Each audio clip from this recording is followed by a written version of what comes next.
check off some of the things that you guys want to ask. But um, clearly, a very disappointing day. Um, Look, our guys have really want this, uh, and it's probably looks like our guys don't. But I know, what our last 6 weeks have been like, just to fight and scratch and claw to get into this. And that's why this is such a disappointing game, because I know how much everybody cares, and we just we laid an egg today. A big part of it was Cleveland. They once we jumped on them at the start of the game, then they just took control of it from there, and it became an avalanche, going the other direction. And sometimes when you care, you know, um, you just there's a level of discouragement that kind of fed into that avalanche, and that's what we all feel disappointed about. From a tactical standpoint, I have to do a better job, helping our team offensively. In particular, Tyler and Bam. They've done a very good job just selling out to try to take those two guys out, particularly out of our normal things. And that's playoff basketball. I have to do a better job. We won't have all the solutions, by Monday, but all we'll be focused on is one game, and that's a sign of great respect. Tyler's earned that. He's absolutely earned that kind of respect. How they're just basically, it's a man to man, but it's a box and one man to man. They're denying him all over the place, because they know how dangerous he can be. Um, and the same thing with Bam. Bam, creates so many triggers and opportunities for us. Especially when he catches it in the paint, they're swarming. Um, so it makes sense from a coaching standpoint when I see it, and now it's up to us, to counter that and make sure that they're both, and Wiggs, can continue to play or find a way to get in their strength zones against a team that's really selling out to take them out of that. Coach, it seemed like during that 18-0 run in that first quarter, they were really clogging up the lanes for you guys, and even Big finding, time. yeah, even finding kind of a lot of points in the paint. I think they finished in 60. Can you just kind of talk about those Yeah, situations? that was the discouragement that kind of led to a lot of breakdowns. So it wasn't easy for us offensively. We've been rightly so become reliant on Tyler creating a lot of offense, for us, and they kind of took him out of his normal stuff, with the face guarding and denying, and that led to some of the discouragement where we made our defense has been really good of late, and tonight it was tough to recognize our defense, and I think that was from the discouragement of our offense not really flowing the way we're accustomed to it doing. That's why I have to do a better job. And that was a very good job on their part. But there are, normal things that we can defend much better. Doesn't necessarily mean it's going to end up in a stop. There were some things that we did defend well, and they hit, some buzzer beaters at the end of the clock. But there were a lot of mistakes also, and I think it led from, some of the tough offensive possessions, and we're living in those possessions, and it just kind of led to more. Um, and that's where we have to work on the next 48 hours, is to be better, in those situations. Speaking of that face guarding they're doing with Tyler, you had that success in game two, getting him off the ball and creating opportunities for him there. What changed from game two to game three in that They area? just sold out even more. There has to be more team recognition with it. It's not the first time we've seen it, but they do it well, and they have two bigs that also can protect, extremely well. If there is an advantage, that they close those advantages quickly. But everybody has to be on the same page with that, and we just have to be better, collectively, finding a way to get Tyler, Bam, Wiggs to the strength zones against a team that's trying to take them out of that, and it can't be, without it being in a normal flow. If you're going out of your normal thing, you're exhausting. trying to get open, then now you're playing into late in the clock. Not a lot of rookies get a chance to start in playoff series. What do you hope that Kalel can learn from a game like this? It's not only this game. It's the 2 games before this. It's the 2 play-ins.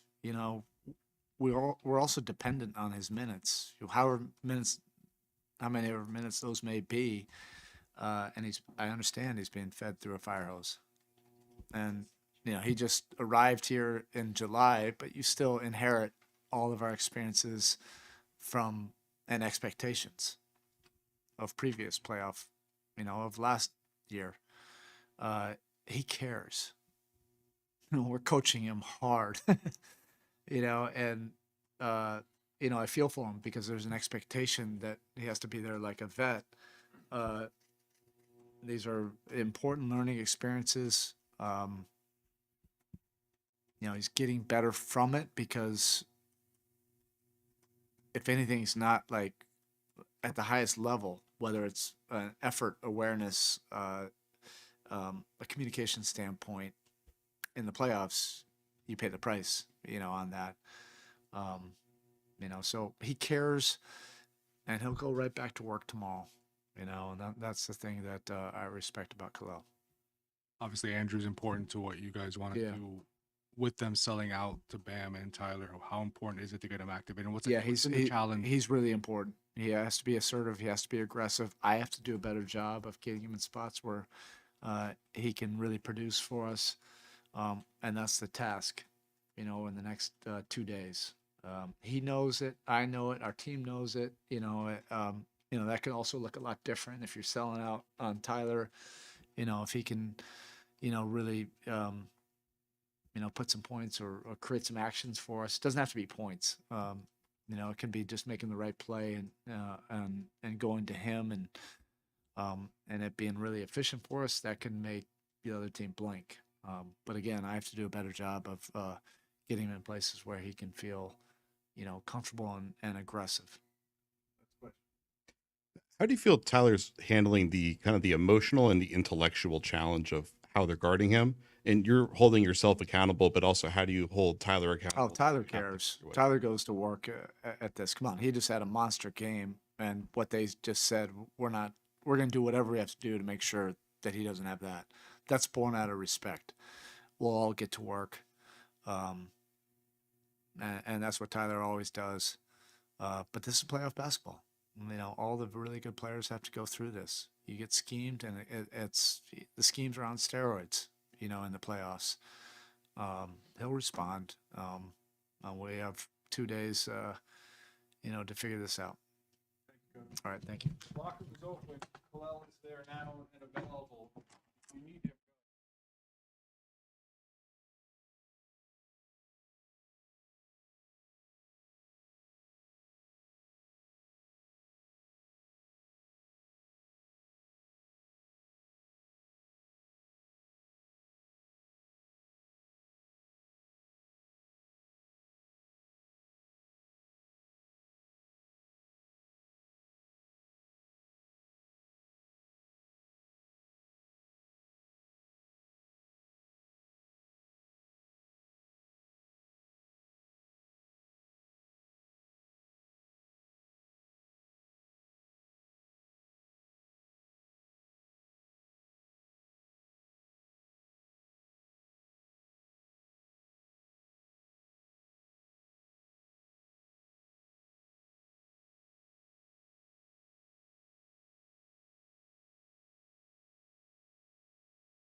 Tyler, obviously that's a quality opponent out there, but I think you guys also think there is more that you can offer or show or throw back against them. What's it like going through one of these? And is there a disappointment in coming home and not being able to make it more competitive?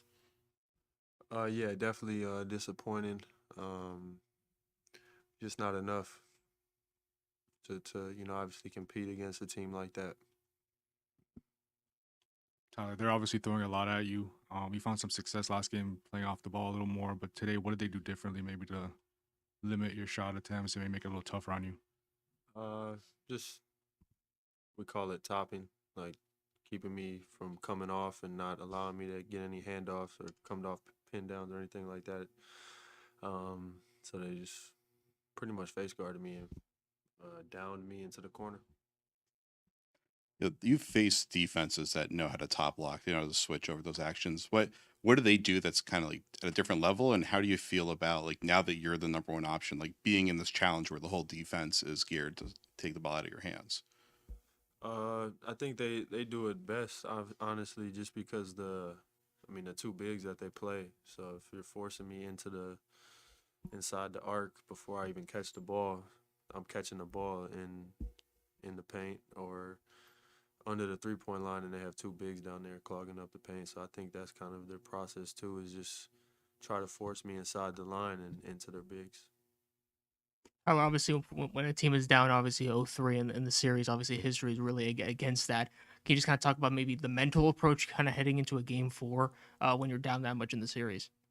Yeah, I told the guys in the locker room, we wanted to be here. We're the 10 seed. We had 2 games to win on the road. We could have let go of the rope then. We could have, lost one of those games. But we wanted this. We wanted to be in the playoffs. That's our reality right now. But like I told the guys, it's not time to let go of the rope. We're gonna play to the final buzzer, and whether that's next game, game 5, 6, 7, another series after this, we just got to keep playing. That's what we're paid to do, and that's who we are as an organization. We want to compete, and we're not going out 4-0. Tyler, to that end, you know what the stats say when you get down 3-0. Is there a freedom that comes with now there's absolutely nothing? I mean, now you're supposed to lose. So now, is there a freedom that comes with there's going to be minimal expectation now on you guys the rest of the way? Is that a place where this team can kind of flourish? Yeah, but I don't think the expectation was high on us to start the series either. So who knows? We'll see what happens. I just know we need a better disposition throughout the entire game. How did it change so fast?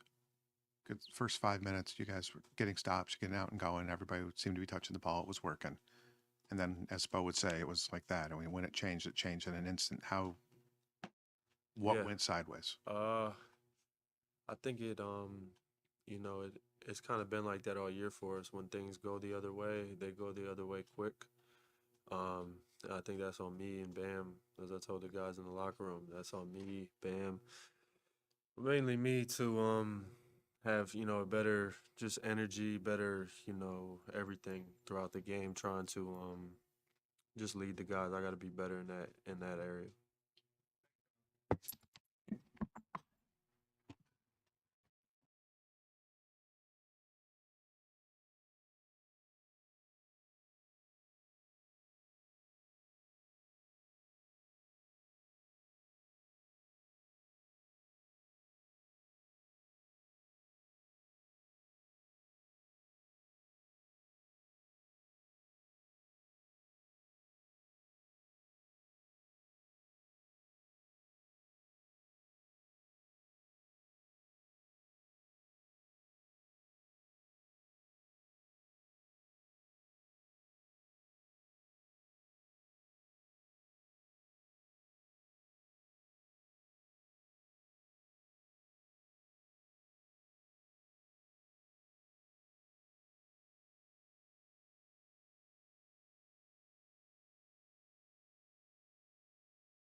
Bam, you even spoke to us yesterday how the expectation was to come home, make things better, get things right, and maybe reset the series. So, how frustrating does it leave you guys to wind up with a result like this? Um, it's embarrassing, flat out. But I feel like worry about this next game Monday. There's no point of looking at film at this point. Scratch this game, and then you got to move on to Monday. Bam, Spo described how they're defending Tyler is not a box and one, but kind of a box and one man to man. There was success in game 2, getting him off the ball and getting him some opportunities there. What changed between games 2 and 3? What are they doing better? I mean, obviously, you see the baselines. You see him not being able to get his normal catch and shoots, his normal boogie moves, and we'll have to adjust. Plain and simple. Bam, obviously now down 0-3 in the series. Obviously, history is not very grateful towards that number. But you've said before, not let go of the rope. Does that need to be even more amplified to kind of the group?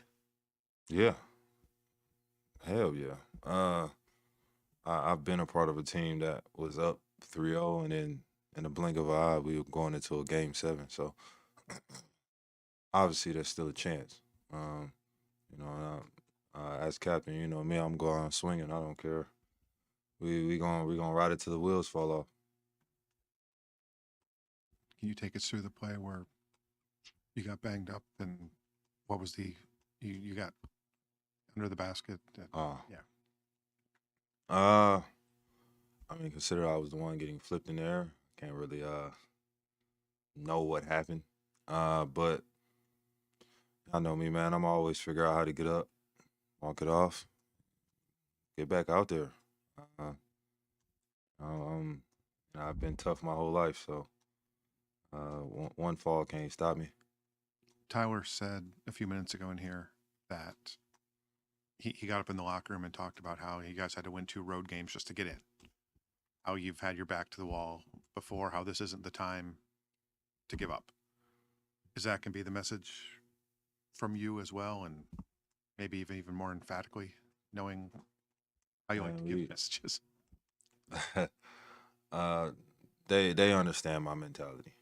They understand my message. At this point, I don't really got to say a whole lot. Understanding what's at stake. I just know we got to clean up a lot of stuff, including me. I had 6 turnovers today. Very out of my character to have 6 turnovers. And